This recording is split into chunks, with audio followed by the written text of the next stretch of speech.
tema está en los 3 evangelios. Cuando hablo de los 3 evangelios dice Mateo, Marcos y Lucas. Están en los 3, pero lo tomo en Lucas precisamente por lo que en un momento estamos viendo ello. Capítulo 20, versículo 19 en adelante.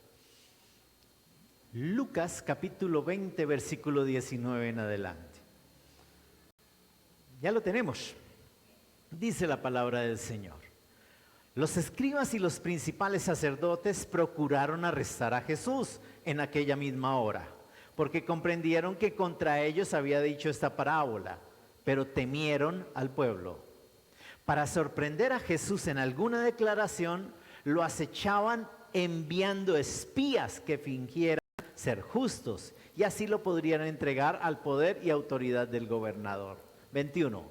Y le preguntaron: Maestro, sabemos que hablas y enseñas rectamente y no te guías por las apariencias, sino que enseñas con verdad el camino de Dios. 22. ¿Nos es lícito pagar impuesto a César o no?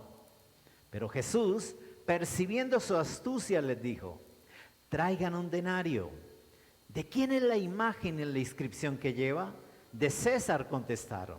Entonces Jesús les dijo: pues den a César lo que es de César y a Dios lo que es de Dios. Y no podían sorprender a Jesús en palabra alguna delante del pueblo, y maravillados de su respuesta, se callaron. Amén.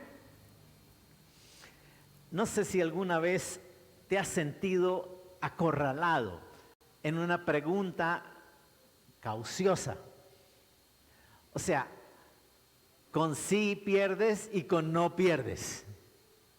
Y en cierta manera ese es el encerramiento que le hacen a Jesús. Es interesante que lo que primero que nos dice es que se unieron unos tales fariseos con unos tales herodianos. Los fariseos, recuerden, eran aquellos aquellos que dirigían, judíos que dirigían lo que era el culto de lo que en cierta manera se hacía en el pueblo judío. Los judíos como tal, perdónenme, estoy rebominando en este instante. Ahora, estoy hablando de los ¿qué? Los fariseos. Los fariseos eran los que en un momento mandaban dentro del templo, dirigían el templo, dirigían el culto como tal, porque eran muy sabios en lo que era la palabra. Pero eran muy sabios en lo que era la palabra porque predicaban, pero no aplicaban. La aplicación a sus vidas era nula. Entonces, cuando hablo de estos fariseos, eran judíos como tal, pero estos judíos practicaban en un momento determinado la predicación de la palabra, pero no lo aplicaban a su vida. Se unen con unos tales herodianos. Los herodianos también eran judíos, pero los herodianos tenían algo diferente, y es que les servían al César.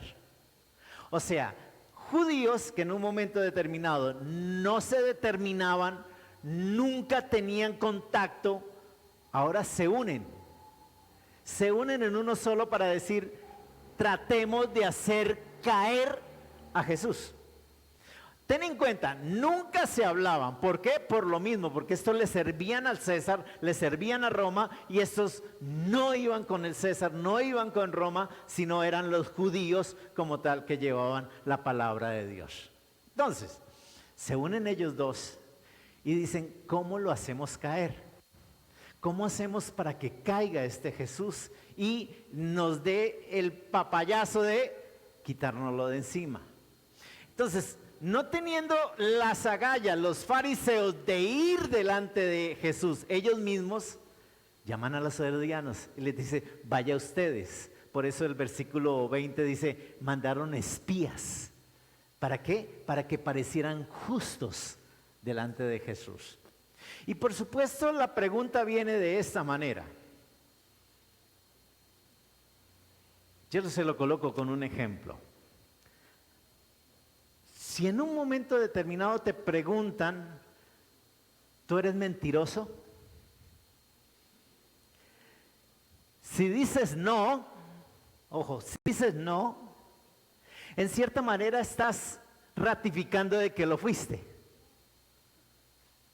Y si dices sí,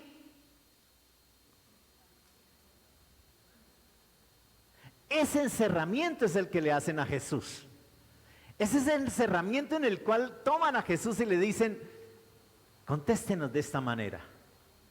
Hay que darle al César lo que es del César y a Dios lo que es de Dios. Y ese enfrentamiento que tenían esos dos grupos como tal, llevan en cierta manera a tratar de acabar con la vida de Jesús. Porque empieza diciéndonos que los escribas y los principales sacerdotes procuraban arrestarlo. Procuraban de una manera, pero el temor de ellos era con la gente. ¿Por qué? Porque algo dicen los herodianos acá. ¿Y qué están diciendo? Tú hablas con la verdad. Tú hablas con la verdad. Entonces, lo primero que en un momento tenía que hacer es la pregunta para tentar a Jesús. Ahí en el versículo 21, le preguntaron, maestro, sabemos que hablas, que enseñas rectamente y no te guías por las apariencias, sino que enseñas con verdad el camino de Dios. Ahora, esos enviados se dirigen de una forma hipócrita. Es más, en Mateo Jesús les responde de esa manera, hipócritas, ¿por qué me tientan?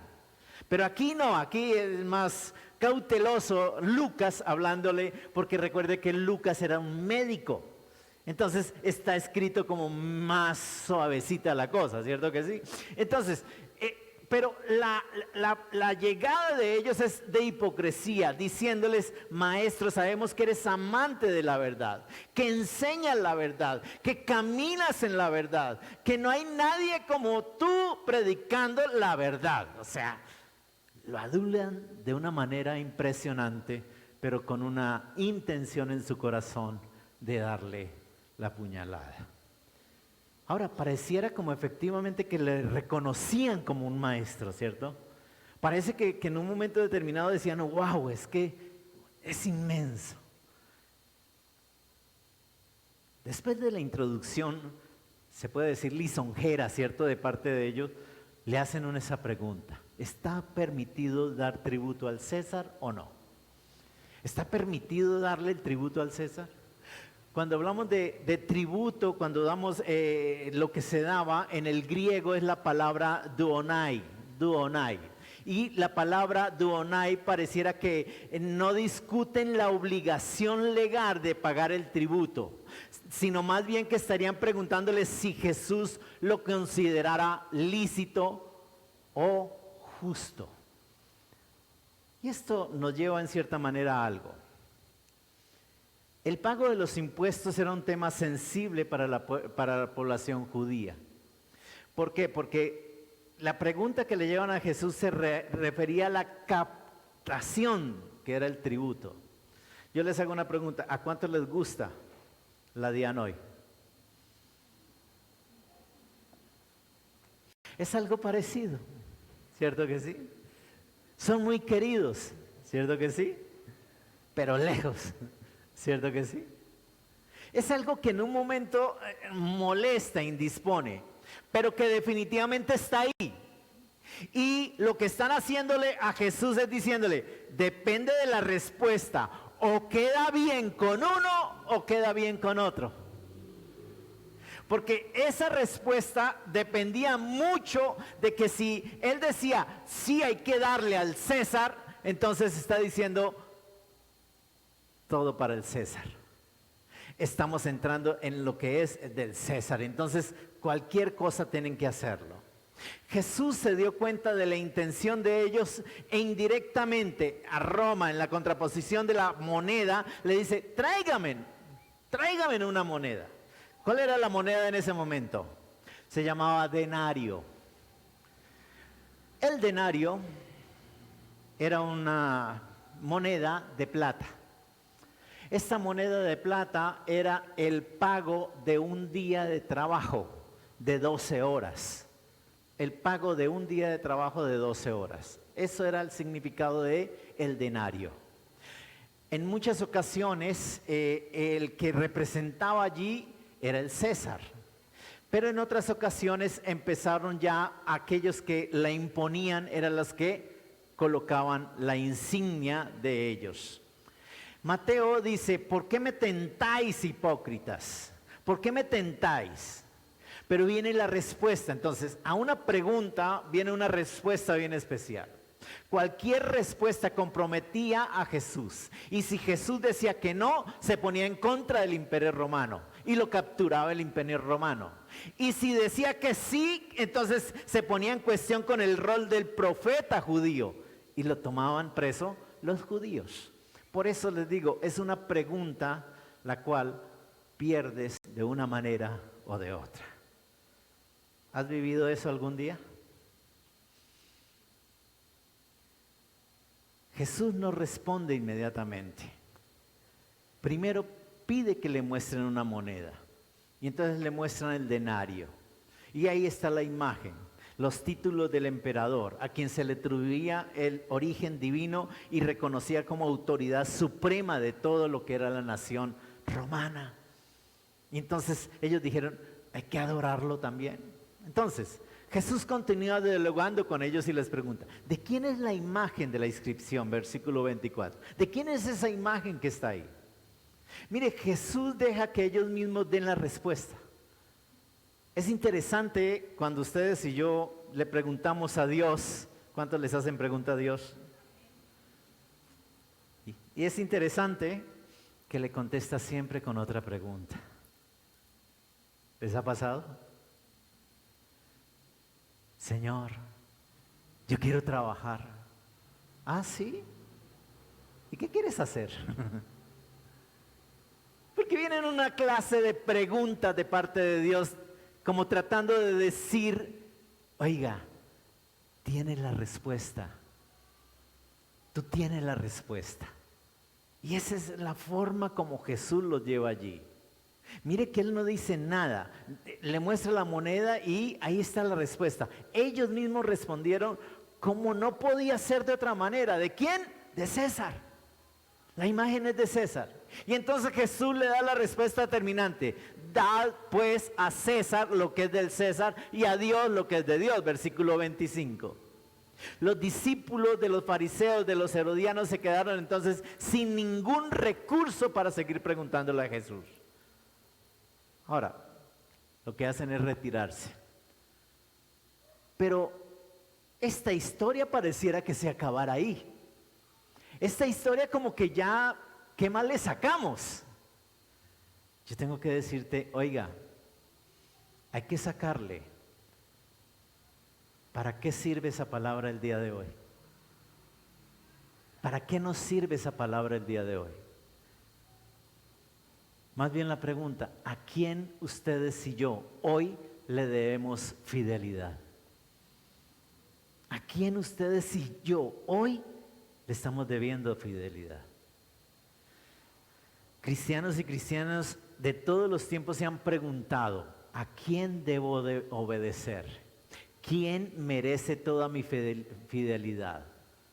Si vemos a la luz de la palabra, los apóstoles lo tenían claro cuando los ordenaron que en ninguna manera hablaran ni enseñaran en el nombre de Jesús y tuvieron que elegir entre obedecer a Cristo o obedecer las autoridades. Y permítame decirle, Pedro, Juan respondieron, juzgad si es justo delante de Dios obedecer a vosotros antes que a Dios. Entonces lo que son los discípulos de Jesús lo tenían bien claro. Es más, en muchas de las ocasiones, en muchos de los casos, la fidelidad a Dios de estos hombres los llevó a sufrir martirio. Y eso nos lleva entonces esta noche a pensar, ¿qué tan fieles somos con el Señor? No estoy hablando de denario, eso no estoy hablando de dinero. Yo tengo que decirte de otra manera. Mire el apóstol Pablo en Romanos 13,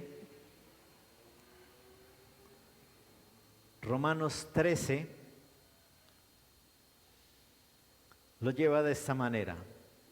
Sométase toda persona a las autoridades que gobiernan, porque no hay autoridad sino de Dios, y las que existen por Dios son constituidas. Por tanto, el que resista a la autoridad, a lo ordenado por Dios, se ha opuesto, y los que se han opuesto recibirán condenación sobre sí mismos. Porque los gobernantes no son motivo de temor para los de buena conducta, sino para los que hacen el mal. ¿Deseas, pues, no temer a las autoridades? Haz lo bueno y tendrás elogios de ellas, pues es para ti un ministro de Dios para bien. ¿Qué está diciendo Pablo? Pablo le pide a los cristianos en su momento en Roma que se sometan a las autoridades superiores. Y permítame decirle, para ti y para mí hoy debe ser la misma. Vea, le manda que paguen los tributos, que honren sus impuestos, que respeten a quien corresponda respetar. Para Pablo eso no era contradictorio con la obligación de darle a Dios lo que era de Dios. Y eso me lleva a la gran pregunta: ¿qué es lo que le pertenece a Dios? ¿Qué es lo que le pertenece a Dios? ¿Será solamente el bolsillo? ¿La billetera? Por eso te digo, o sea, si lo termináramos ahí, pues un pasaje más. Pero esto tiene que llevarme internamente a qué es lo que tengo que ofrecerle a Dios. Porque yo no sé si ustedes paguen impuestos. ¿Aló? Y Pablo está diciéndolo, ¿cierto que sí? Y Jesús lo dijo: den al César lo que es del César. Hay que hacerlo. Hay que hacerlo. Hay que respetar las autoridades. Ay, tocó. Pero hay que respetarlas, porque de Dios vienen. Es lo que me dice el apóstol Pablo. ¿Cierto que sí? Ahora, que lo hagan mal, que lo hagan bien, no nos corresponde a nosotros. Dios se encargará de cada uno de ellos. Yo no sé si lo creyeron.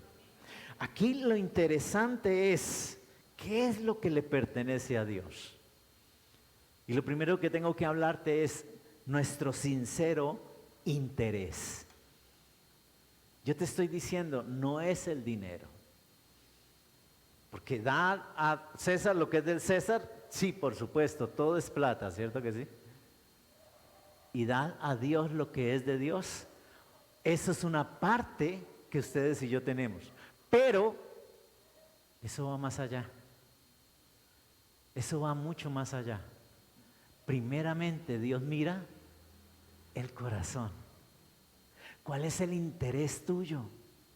¿Dónde está el interés verdaderamente de decir, oiga, vengo a buscar a Dios? ¿Dónde verdaderamente nace el interés tuyo de decirle, mi vida le pertenece a Dios? Entonces, no es solamente una cosa. Por eso les digo, las áreas de nuestra vida deben estar cubiertas por el Espíritu Santo de Dios. Y cuando están cubiertas, permítame decirle, todo el interés de mi vida está para el Señor. Todo el interés de mi caminar aquí en la tierra debe estar para el Señor. Yo no sé si lo creyeron. Entonces, ¿qué es lo que debo entregarle al Señor? ¿Qué es lo que le pertenece al Señor? Nuestro más sincero interés. Abierto, sincero completamente. Señor, mi vida te pertenece, mi corazón te pertenece. No hay nada que hacer si tú no estás conmigo. Es más, recuerden que Moisés lo dijo. Sí, Moisés lo dijo. Si tu presencia no va conmigo, porque definitivamente no. Es un interés, el sincero interés de mi vida de decirle, Señor, tú tienes la vista mejor desde arriba y lo ves todo completamente. Y con ese interés en ti, tú me vas a llevar a mejores sitios, a mejores lugares para glorificar tu nombre. Pero hay una segunda. Primero, nuestro sincero interés. Y segundo, nuestra sincera sumisión. Te tengo que decir algo. Difícil someternos al gobierno, ¿o no? Difícil. Si son buenos, si son malos, eso no nos corresponde. Pero es difícil someternos a ellos, sumirnos a ellos. Pero para Dios hay algo bien tremendo y es una verdadera, una sincera sumisión a lo que Él nos envía y nos manda. Entonces, hay un sincero interés y hay una sincera sumisión a lo que es las cosas de Dios. Entonces, esta palabra ya se vuelve rema para ti y para mí el día de hoy. Ya empieza a aplicarse para tu vida y para la mía el día de hoy. En ese momento fue para ellos, para los romanos. Y adivinen, todavía hay algunos fariseos, ¿no? Que quieren todavía entrar a cuestionar la relación con Jesús. Hay algunos herodianos que permiten en un momento determinado que usen sus vidas para no hacer la voluntad de Dios. Y adivinen, muchas veces están en la iglesia. No sé si me di a entender bien. ¿Sabe qué dijo Jesús? Mi reino no es de este mundo. Mi reino no es de este mundo. Su reino nunca tendrá fin cuando lo cree. Faltarás tú, faltaré yo, nunca faltará Jesús en los corazones de las personas que lo quieran y que lo anhelen en su vida. Ahora, te quiero decir algo. Él ya está entre nosotros. Y va a terminar, escuchen bien, de establecerse al final de los tiempos cuando Cristo venga, para cuando venga otra vez el cielo nuevo y la tierra nueva, como lo dice Apocalipsis. A eso es que ustedes y yo venimos hasta la casa del Señor, a decirle, mi sincero interés, mi sincera sumisión es decirle, Señor, yo quiero estar en la fiesta del cielo contigo. Ese es el sentir como tal. Entonces, dé a Dios lo que es de Dios. Dé a Dios lo que es de Dios. Y vuelvo a reiterarlo, nada monetario. Porque te tengo que decir algo. Él es el dueño de todo. Cuídese los bolsillos. Porque Él es el dueño de todo. Absolutamente de todo. Entonces, nuestra fidelidad, nuestra lealtad a Cristo, a su reino debe ser total. Ten en cuenta, mientras tanto nosotros como ciudadanos, como de lo que es la tierra, hay unas responsabilidades. Por supuesto, estar atentos al hecho de que podría interferir nuestra lealtad con la fidelidad de Cristo.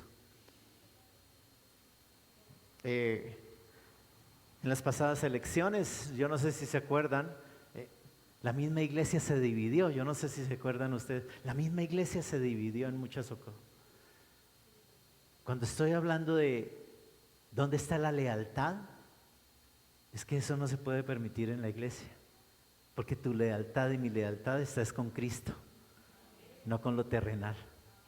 Cristo coloca a quien quiere, y Cristo fue el que colocó el que está en este momento. Así de sencillo.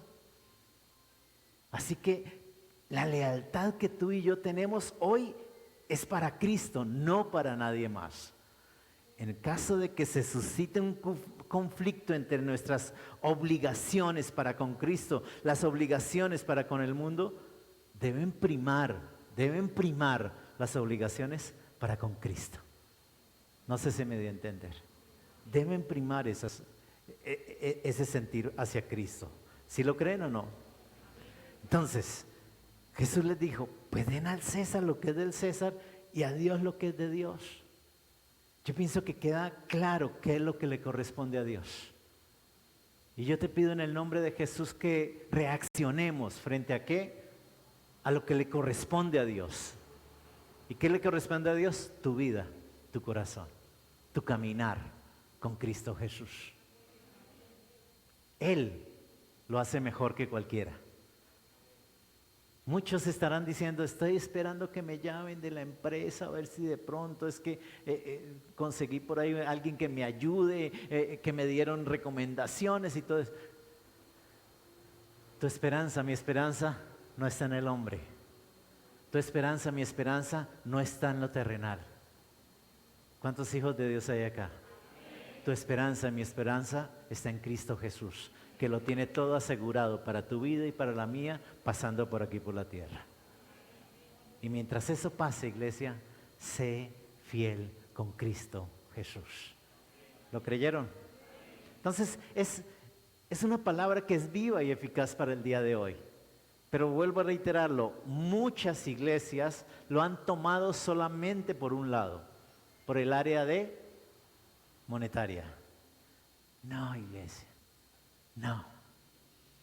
Esa es una parte que mi corazón lo hace con agrado, con gozo y alegría. ¿Por qué? Porque Dios es bueno y porque Dios en un momento bendice. ¿Cuánto lo cree?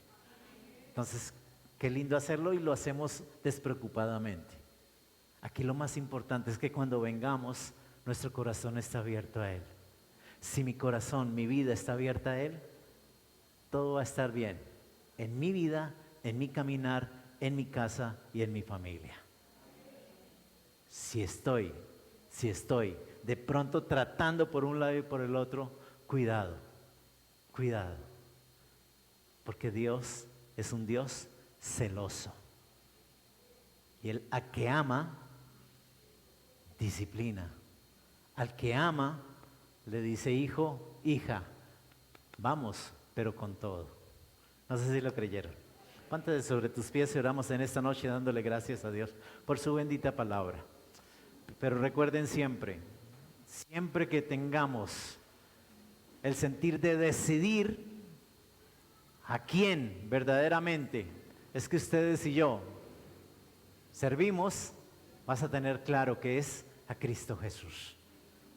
Y por supuesto, Él se encargará de todas las cosas tuyas. ¿Lo creen? Mi Padre Celestial, en el nombre de Jesús, yo te doy gracias hoy. Tú eres bueno.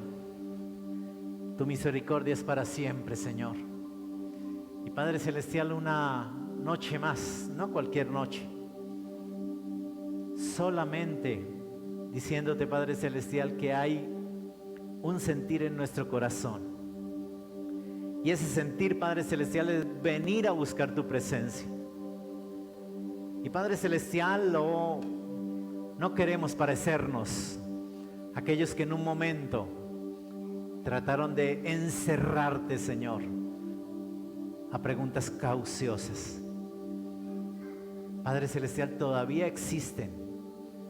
Todavía hay algunos que de pronto son atrevidos, Señor, y preguntan, ¿y dónde está la mamá de Dios? Y esos son atrevimientos, Señor, que muchas veces queremos nosotros cuestionar. Yo te pido, Señor, que esos herodianos, que esos fariseos, Señor, reciban tu bendición y sepan que tú eres el de la verdad, como lo dicen, pero que la vivan como la verdad. Padre, no se han terminado, no se han acabado esa clase de personas.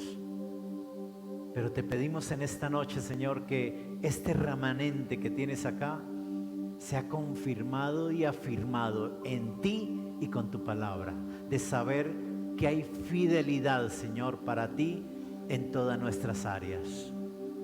Te pido, Señor, que si hay alguna falla, tomes riendas, Señor. Tomes el direccionamiento, porque hoy abrimos nuestro corazón para que tú hagas lo que tengas que hacer. No somos nosotros, Señor.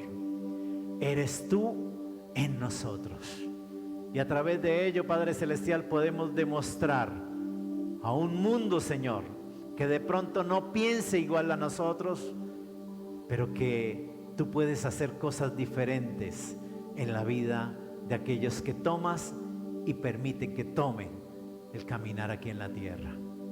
Yo te doy gracias por tu bendita palabra, Señor, y cada día nos hablas más de podernos acercar, de podernos aferrarnos a tu mano y saber, Padre Celestial, que solamente en ti podemos esperar, porque tú, Señor, siempre vas a tener palabra de vida eterna. Por eso te decimos, Señor, con todo nuestro ser y con todo nuestro corazón, a ti. Que todo lo que soy